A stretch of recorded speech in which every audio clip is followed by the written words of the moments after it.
শংকৰজ্যোতিৰ হাতত হেণ্ডকাফ কিয়? শংকৰজ্যোতি উগ্ৰপন্থী নে দাগী অপৰাধী? আচলতে কি ঘটিছিল দুলীয়াজানৰ তেল ডিপুত? ঘটনাৰ আঁৰত আছে নেকি কোনোবা ডাঙৰ মানুহ? সদৌ অসম ছাত্ৰ সন্থাৰ প্ৰাক্তন সাধাৰণ সম্পাদক শংকৰজ্যোতি বৰুৱাক হেণ্ডকাফ লগাই ঘূৰাই ফুৰোৱা ঘটনাই ৰাজ্যজুৰি তীব্ৰ প্ৰতিক্ৰিয়াৰ সৃষ্টি কৰিছে। এটা তেল ডিপুক কেন্দ্ৰ কৰি দুলীয়াজানত সংঘটিত এক বাদানুবাদৰ ঘটনাৰ পাছতে ডিব্ৰুগড় আৰক্ষীয়ে গ্ৰেপ্তাৰ কৰে সদৌ অসম ছাত্ৰ সন্থাৰ প্ৰাক্তন নেতাগৰাকীক। তাৰ পাছত তেওঁক সোমবাৰে হাতত হেণ্ডকাফ লগাই হাজিৰ কৰোৱা হয় আদালতত। শংকৰজ্যোতিৰ হাতত হাতকেৰেলা লগোৱা দৃশ্য প্ৰচাৰ হোৱাৰ পাছতেই সমগ্ৰ ৰাজ্যত বিৰূপ প্ৰতিক্ৰিয়াৰ সৃষ্টি হয়। প্ৰাক্তন আছু নেতাগৰাকীক দাগী অপৰাধীৰ দৰে ব্যৱহাৰ কৰা ঘটনাক অসম জাতীয় পৰিষদ, ৰাইজৰ দল, অসম জাতীয়তাবাদী যুৱ ছাত্ৰ পৰিষদ আদিয়ে কঠোৰ ভাষাৰে গৰিহণা দিয়ে।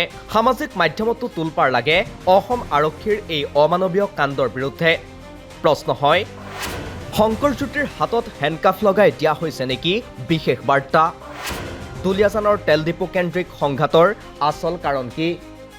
সংবাদ মাধ্যমত প্ৰকাশিত বাতৰি অনুসৰি দুলীয়াজান আৰক্ষী থানাৰ সমীপতে আছে BN সিং পেট্ৰল পাম্প।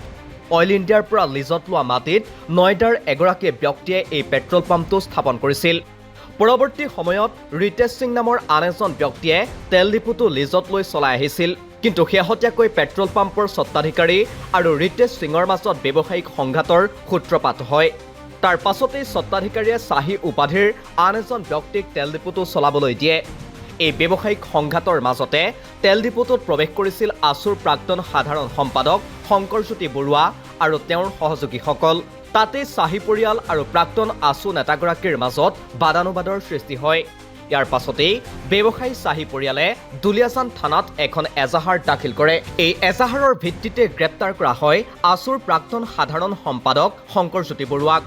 ইপিনে গ্ৰেপ্তাৰৰ পূৰ্বে শংকৰজ্যোতি বৰুৱাই সমগ্ৰ ঘটনা সন্দৰ্ভত নিজৰ স্পষ্টীকৰণ আগবঢ়াই কয়, স্থানীয় নিবনুৱাকো মাটি লিজত দিয়ক অইলে। যে BN সিং নামৰ যিটো ডিপু দুলীয়াজানৰ মাজমজিয়াত অৱস্থিত প্ৰায় 1.5-2 বিঘা মাটিত, সেই মাটিখিনি কাৰ? মাটিখিনি হৈছে অইল ইণ্ডিয়া লিমিটেডৰ। আৰু সেই মাটিখিনিত ব্যৱসায় কৰি আছে কোনে? ব্যৱসায় কৰি আছে যিটো BN সিং পেট্ৰল পাম্প। সেই পেট্ৰল পাম্পটোৰ স্বত্বাধিকাৰীগৰাকী উত্তৰ প্ৰদেশৰ নয়ডাৰ নিবাসী। তেখেতে নয়ডাতে থাকে, ইয়ালৈ নাহে। নয়ডাত থাকিয়ে তেখেতে ইয়াৰ পৰা লাখে লাখে টকা ঘটি আছে। ইয়াত কাৰোবাক ডিপুটো চলাবলৈ দিয়ে, তেখেতসকলে চলায় আৰু যিটো লাভ হয় মুনাফাটো তেখেতসকলে পঠাই দিয়ে। এতিয়া আমাৰ নয়ডাৰ পৰা আহি ইয়াত কোনোবাই ব্যৱসায় কৰিছে, কিবা কৰিছে, এই ধৰণৰ কথাত আমাৰ একো আপত্তি নাই। সকলোৱে ব্যৱসায় কৰিব পাৰে, অসমৰ বিভিন্ন ঠাইত, ভাৰতবৰ্ষৰ বিভিন্ন ঠাইত ব্যৱসায় কৰিব পাৰে, কোনো ধৰণৰ আমাৰ আপত্তি নাই। কিন্তু এতিয়া মূল কথা হৈছে যে নয়ডাৰ পৰা উত্তৰ প্ৰদেশত থাকি যদি দুলীয়াজানৰ মাজমজিয়াত য'ত তেল আন্দোলনৰ শ্বহীদ হৈছিল তাৰ কাষতে 2 বিঘা মাটি লৈ যদি ৰাজ সিঙে নয়ডাত থাকি পেলাই ইয়াত ব্যৱসায় কৰিব পাৰে, তেনেহলে অইল ইণ্ডিয়া লিমিটেডৰ মাজমজিয়াত এনেকুৱা বহু খালী মাটি আছে, যিবিলাক খালী মাটি অইল ইণ্ডিয়া লিমিটেডে আমাৰ নিবনুৱা যুৱক যুৱতীসকলক প্ৰদান কৰিব লাগে, ব্যৱসায় কৰিবৰ কাৰণে প্ৰদান কৰিব লাগে। আৰু যি ধৰণে ৰাজ সিঙক যি চুক্তিৰ আধাৰত লিজত প্ৰদান কৰিছে, একেই চুক্তি একে আধাৰতে আমাৰ অসমীয়া যুৱকসকলকো প্ৰদান কৰিব লাগে।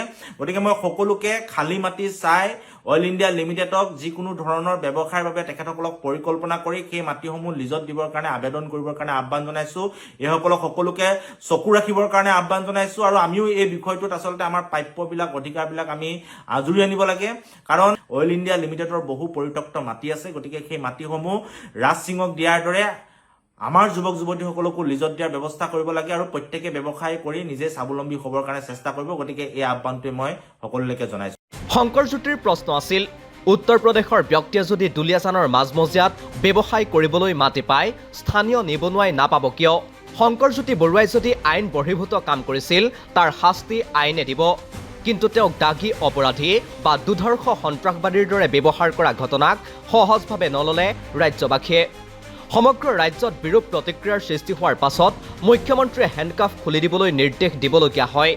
তাৰ মাজতে এগৰাকী অৱসৰপ্ৰাপ্ত আৰক্ষী বিষয়াৰ ফেচবুক পোষ্টে উন্মোচন কৰিছে আন এক নতুন ৰহস্য। অৱসৰপ্ৰাপ্ত আৰক্ষী বিষয়া নৱকুমাৰ বৰাৰ মন্তব্য, 2023 চনৰ কথা। মই নামৰূপত থাকোঁতে এদিন সেই পেট্ৰল পাম্পটোক লৈ ফোন কৰিছিল মধ্যপ্ৰদেশৰ special director general law and অৰ্ডাৰজনে। কৈছিল যে তেওঁৰ পৰিবাৰৰ নামৰ পেট্ৰল পাম্পত কিছুমান ল'ৰাই আমনি কৰে, চাব লাগে। নৱকুমাৰ বৰাৰ এই মন্তব্যৰ পাছতেই পুনৰ প্ৰশ্ন হৈছে, দুলীয়াজানৰ এই পেট্ৰল পাম্পৰ আঁৰত আছে নেকি কোনো বাহিৰৰ বহু ডাঙৰ মানুহৰ ব্যৱসায়িক অংক, যাৰ বাবে দুধৰ্ষ সন্ত্ৰাসবাদীৰ দৰে শংকৰজ্যোতিৰ হাতত লগাই দিয়া হ'ল হেণ্ডকাফ। পৰৱৰ্তী সময়ত দুলীয়াজানৰ পেট্ৰল পাম্পৰ আঁৰৰ আৰু বহু কাহিনী পোহৰলৈ অহাৰ সম্ভাৱনা আছে। নিউজ ডেস্ক ৰিপৰ্ট, দি ক্ৰছ কাৰেণ্ট।